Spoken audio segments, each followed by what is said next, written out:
गायत्री उपासना की सफलता की 3 शर्तें हैं। आइए जानते हैं वो क्या-क्या हैं। भारतीय धर्म और संस्कृति का बीज है गायत्री मंत्र। इस छोटे से 24 अक्षरों के मंत्र में वो ज्ञान और विज्ञान भरा हुआ पड़ा है जिसके विस्तार में भारतीय तत्व ज्ञान और भारतीय नेतृत्व विज्ञान दोनों को खड़ा किया गया है। ब्रह्मा जी ने 4 मुखों से 4 चरण गायत्री का व्याख्यान 4 वेदों के रूप में किया। वेदों से अनन्याय धर्म ग्रंथ बने। जो कुछ भी हमारे पास है, इस सब का मूल जड़ हम चाहें तो गायत्री मंत्र के रूप में देख सकते हैं। इसीलिए इसका नाम गुरु मंत्र रखा गया है, बीज मंत्र रखा गया है।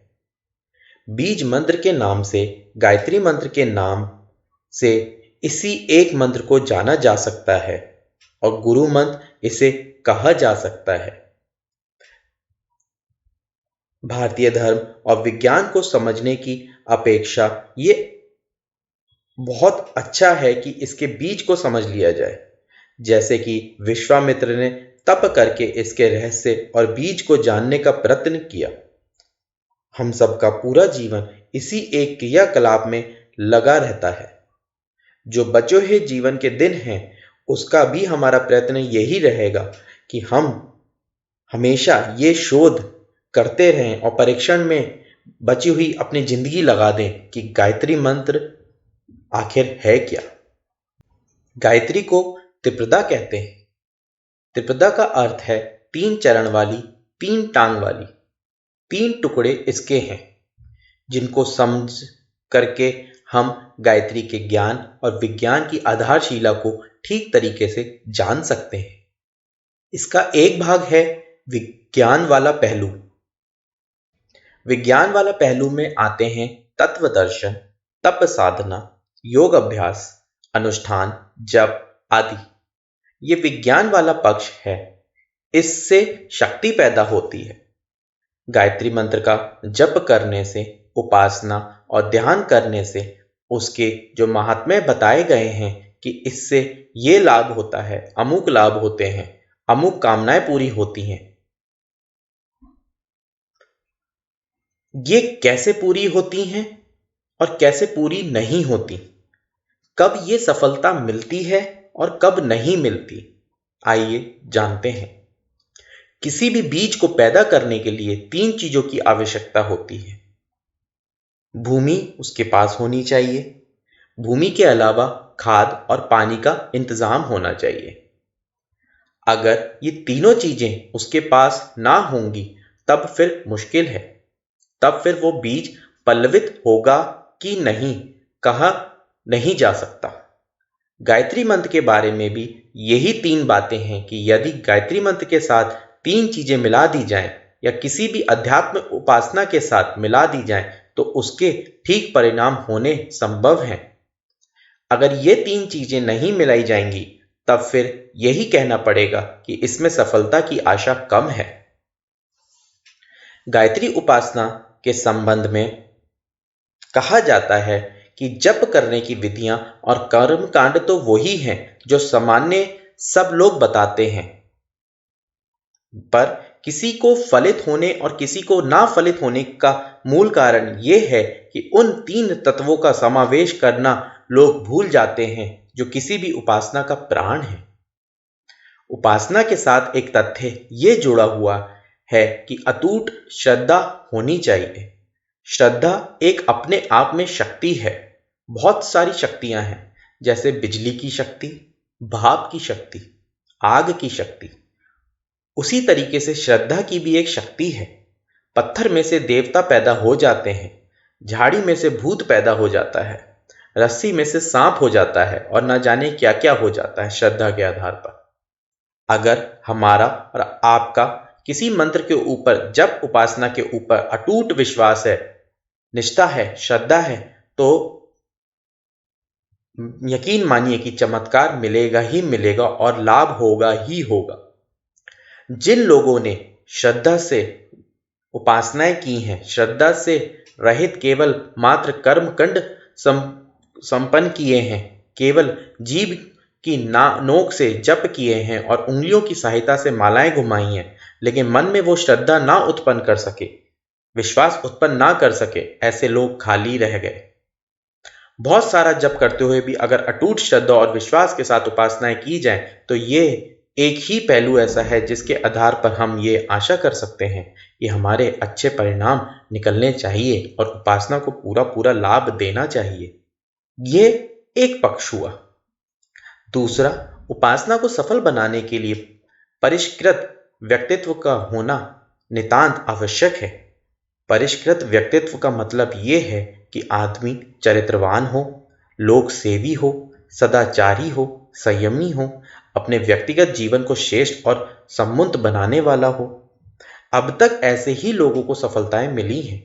अध्यात्म का लाभ स्वयं पाने और दूसरे को दे सकने में केवल वही साधक सफल हुए हैं जिन्होंने जब उपासना के कर्म कांडों के सिवाय अपने व्यक्तिगत जीवन को शालीन, समुन्नत, श्रेष्ठ और परिकृष्ट बनाने का प्रयत्न किया है।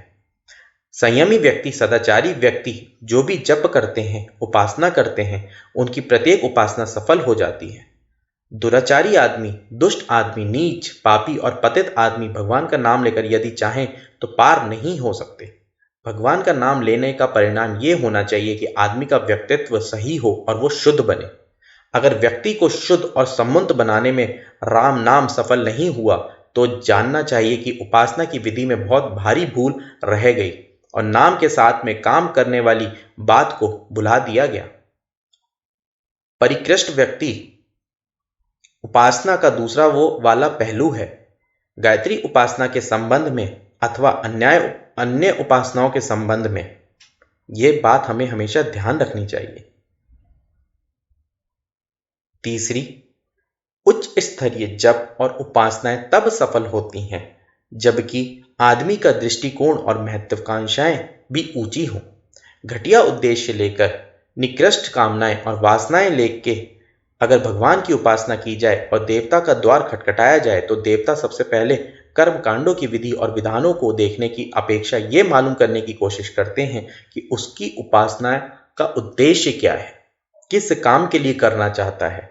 अगर उन्हीं कामों के लिए जिसमें कि आदमी को अपनी मेहनत और परिश्रम के द्वारा कमाई करनी चाहिए, उसको सरल और सस्ते तरीके से पूरा कराने के लिए देवताओं का पल्ला खटखटाता है, तो वे उसके व्यक्तित्व के बारे में समझ जाते हैं कि ये कोई घटिया आदमी है और घटिया काम के लिए हमारी सहायता चाहता है। देवता भी बहुत व्यस्त हैं। देवता सहायता तो करना चाहते हैं, लेकिन सहायता करने से पहले ये तलाश करना चाहते हैं कि हमारा उपयोग कहाँ किया जाएगा, किस काम के लिए किया जाएगा। यदि घटिया काम के लिए उसका उपयोग किया जाने वाला है तो वे कदाचित ही कभी किसी के साथ सहायता करने को तैयार होते हैं। ऊंचे उद्देश्यों के लिए देवताओं ने हमेशा सहायता की है। मंत्र शक्ति और भगवान की शक्ति केवल उन्हीं लोगों के लिए सुरक्षित रही है जिनका दृष्टिकोण ऊंचा रहा है, जिन्होंने किसी अच्छे काम के लिए, ऊंचे काम के लिए भगवान की सेवा और सहायता चाही है। उनको बराबर सेवा और सहायता मिली है। इन तीनों बातों को हमने प्राणपण से प्रयत्न किया और हमारी गायत्री उपासना में प्राण संचार होता चला गया। प्राण संचार अगर होगा तो हर चीज प्राणवान और चमत्कारी होती चली जाती है और सफल होती जाती है। जप और अनुष्ठानों की विधियों को संपन्न करना भी एक कला है। हमें हमेशा यह ध्यान रखना चाहिए कि हमारी उपासनाओं में कर्म कांडों का, विधि विधानों का जितना ज्यादा स्थान है, उससे कहीं ज्यादा स्थान इस बात के ऊपर है कि हमने उन तीनों बातों को जो आध्यात्मिकता की प्राण समझी जाती हैं, उन्हें पूरा करने की कोशिश की है। अटूट श्रद्धा और अडिग विश्वास गायत्री माता के प्रति रखकर और उसकी उपासना के संबंध में अपनी मान्यता और भावना रखकर प्रयत्न किया है और उसका परिणाम पाया जाता है। व्यक्तित्व को भी जहां तक संभव हुआ है परिकृष्ट करने के लिए हमेशा पूरी कोशिश करनी चाहिए। एक ब्राह्मण को और एक भगवान के भक्त को जैसा जीवन जीना चाहिए, हमें भी वैसे ही जीवन जीने की कला अपनानी चाहिए। हमें अपने आप को धोबी के तरीके से धोने में और धुनिये के तरीके से धुनने में अग्रसर रहना चाहिए। यही हमारी उपासना को फलित और चमत्कृत बनाने में सहायक होगा। याद रखिए, उपासना का उद्देश्य हमेशा ऊंचा रहे। उपासना हम किस काम के लिए करते हैं, हमेशा ये ध्यान बना रहे। पीड़ित मानवता को ऊंचा उठाने के लिए, देश, धर्म, समाज और संस्कृति को समुन्नत बनाने के लिए हम उपासना करते हैं, अनुष्ठान करते हैं, भगवान की प्रार्थना करते हैं। भगवान ने देखा कि किस नियत से ये आदमी कर रहा है। भागीरथ की नियत को देखकर गंगा जी स्वर्ग से पृथ्वी पर आने के लिए तैयार हो गई थी और शंकर भगवान उनकी सहायता करने के लिए तैयार हो गए थे। हमारे बस इसी बात से हमें अपने मन को एक स्थिर में रखना चाहिए। ऊंचे उद्देश्यों को सामने रखकर चलें तो दैवी शक्तियों की भरपूर सहायता मिलती है। कोई भी आदमी ये चाहते हो कि हमको अपनी उपासना को सार्थक बनाना है तो उन्हें इन तीनों बातों का ध्यान रखना चाहिए। अकेला बीज बोना सार्थक के बस की बात नहीं, उससे फसल नहीं आ सकती। फसल कमाने के लिए बीज 1, भूमि 2 और खाद पानी 3, इन तीनों चीजों की जरूरत है।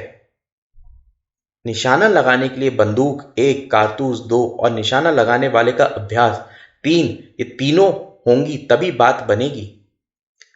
मूर्ति बनाने के लिए पत्थर 1, छेनी हथौड़ा 2 और मूर्ति बनाने का कलाकारिता 3।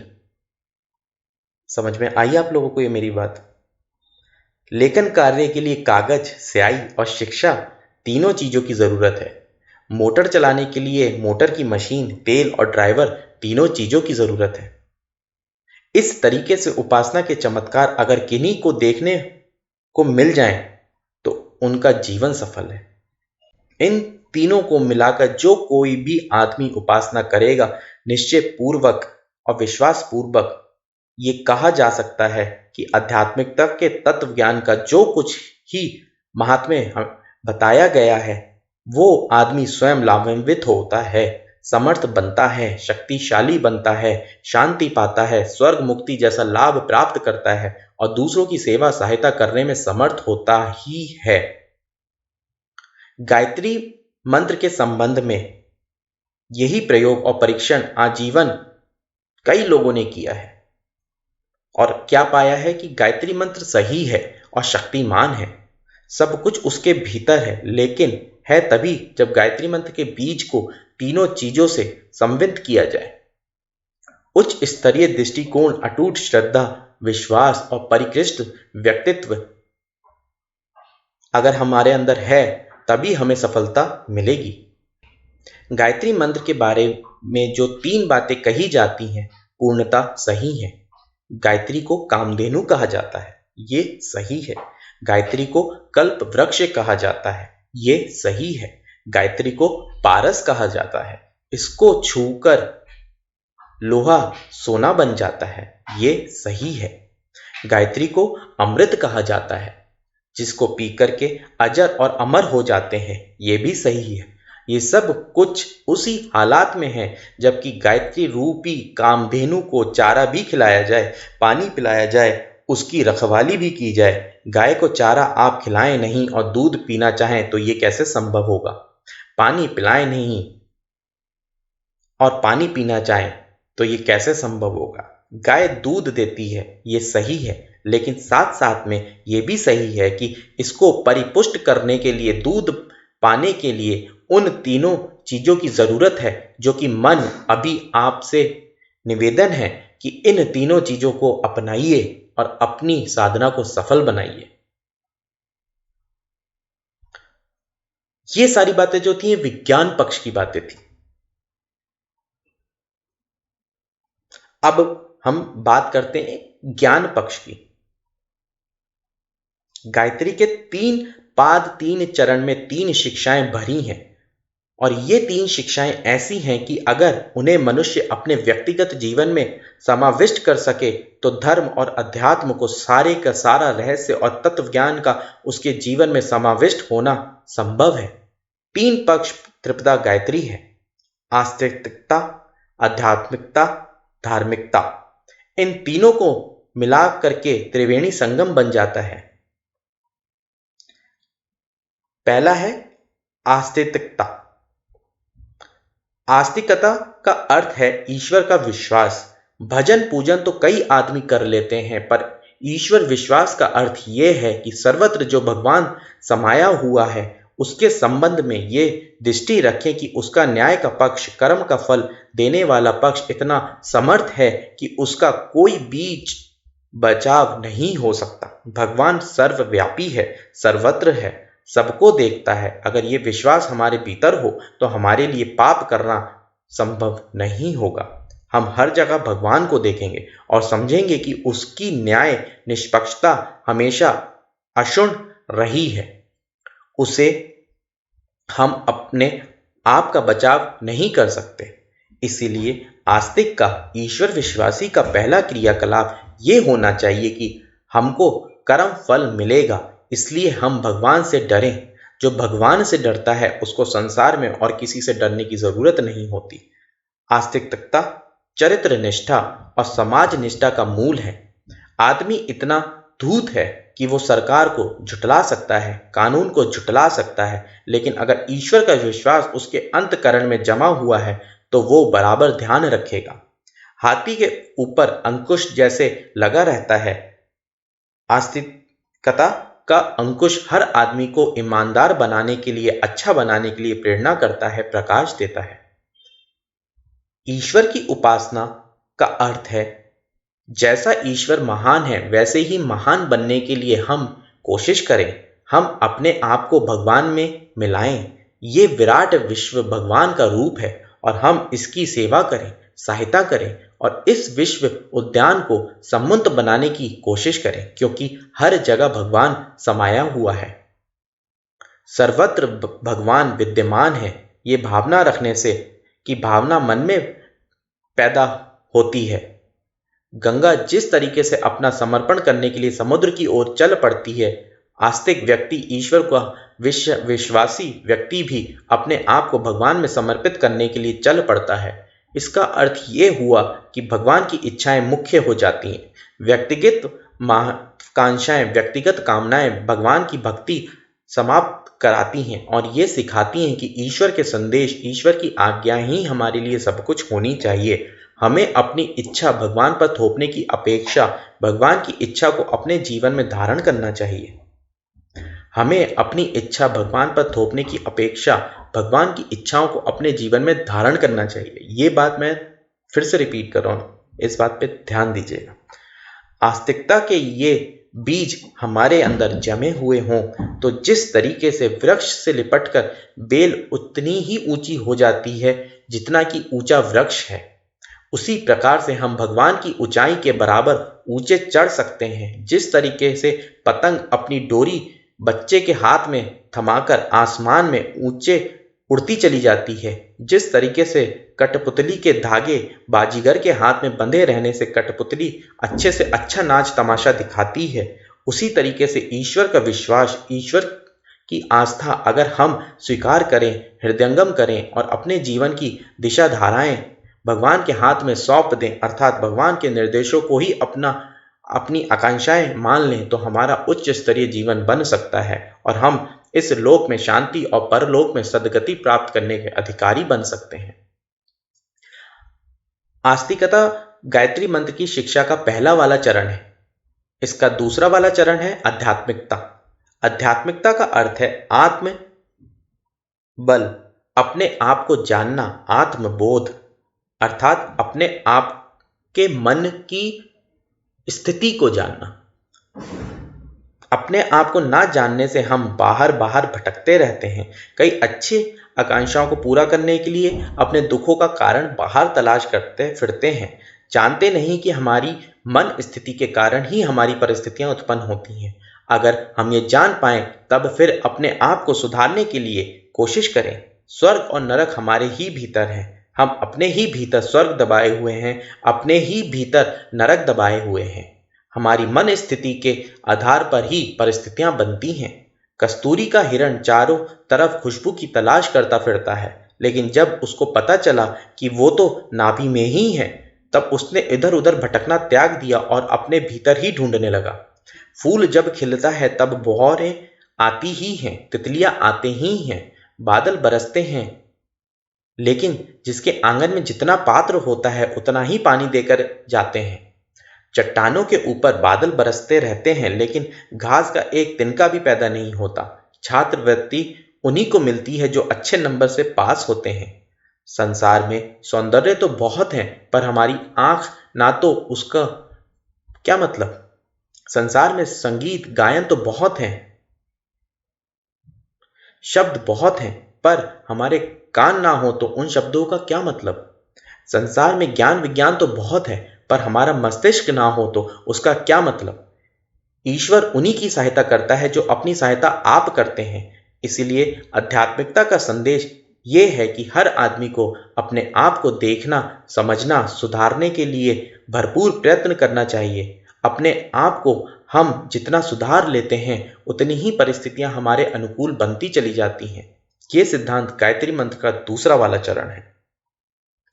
तीसरा वाला चरण गायत्री मंत्र का है धार्मिकता। धार्मिकता का अर्थ होता है कर्तव्य परायणता, कर्तव्यों का पालन।